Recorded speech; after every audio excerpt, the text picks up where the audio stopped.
Hey, Gary Reineke here. Micah, great to see you this morning. How are you doing? Doing well. Good to see you as well, Gary. Thanks so much. Hey, we're going to talk about creativity and innovation as it relates to creating a disciple-making culture. Talk about the main shifts that a leader needs to wrestle through in order to determine what their culture will look like. Yeah, I think one of the biggest shifts that we need to think through, or kind of the distinctions, is our orientation. Are we thinking about disciple making primarily as a come to us, or are we thinking about it as a go to them? Another way to say that would be, are we primarily orienting our life around the church and inviting people into that? Right. Or are we orienting our life around people who don't yet know Jesus, and we're going to the places where they are? I think that's a really important distinction to start thinking about the culture that we want to create. It would be really easy just to fly by that point, but it is the distinction between churches that have a culture of inviting versus a culture of disciple making. That's a harsh contrast. But in terms of what we're talking about, creating a disciple-making culture, there's a real distinction between those two approaches. Isn't that right? Yeah, absolutely. And I think that that's a really important thing to recognize, because when we think about it in the kind of the first approach of come to us, it's about a destination. Come to a service, come to a program, come to a ministry, come to Thursday night at 6 p.m. The go to them it's where are the places that people are at, schools, workplaces, neighborhoods, hobbies, and how can I go be there with them, inviting them into following the life that I'm living of following Jesus. You know, there's going to be a leader that's listening to this video, and they're going to ask the question, Michael, what does that look like? So Could you unpack a story of how that happened in your ministry? Yeah, and I think it's important to start with prayer, asking God who are the people that he wants us to spend time with, and then look for opportunities to bless them or to serve them and see how they receive that. And if they don't receive it well, maybe you offer to help them with something and there's a closed door, then don't spend time in that relationship. Versus if there's an openness there, continue to engage in that relationship. So really simply, just an example I thought of was a friend of mine a number of years ago.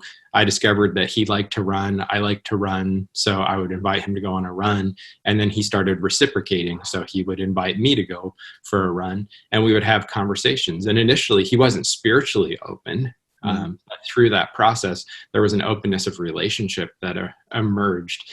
And he was an individual where I thought maybe it would be a closed door, but doors began to open more and more over time as we spent time together. So this is what I heard you say. You prayed, you discerned, and then you connected. Yeah. Absolutely. And I think in the connection, I'm asking the question, how can I help connect them, not just to me, but to a relationship with God? And I'm thinking about that in the disciple-making process that starts before a person comes to faith in Christ. And I think that's really an important distinction. That's what Jesus did as he invited people to follow him. He came to them in their ordinary paths of life and said, follow me and I'll make you fishers of men. So there was a purpose there and there was an invitation to follow him in the way of life. And that's really what we're trying to do, is we're trying to invite people to follow us as we follow Christ. And we're trying to live a life worth modeling that points them to engage in a relationship with God that changes their life. So there's this connectivity, there's this transformation, and there's this growing awareness of, as I face circumstances of life, what is it that God might be saying to me in the midst of that? There's so much there, Micah. We just have a few more moments. Can you give one nugget that a leader might be able to take away from this example of a church that is creating a disciple-making culture? Yeah, I think, one really key thing I would say is, what are you modeling?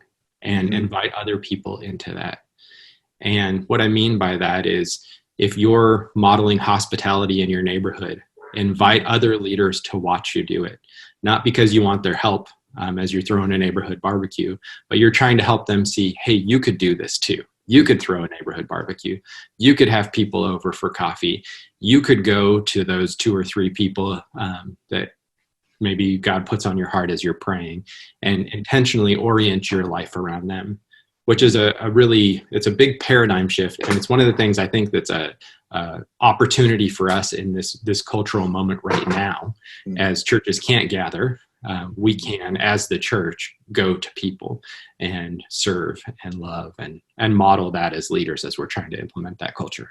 Well, that's so important, and I really appreciate you unpacking that for us today, Micah. I look forward to continuing the conversation. Have a great day, and God bless.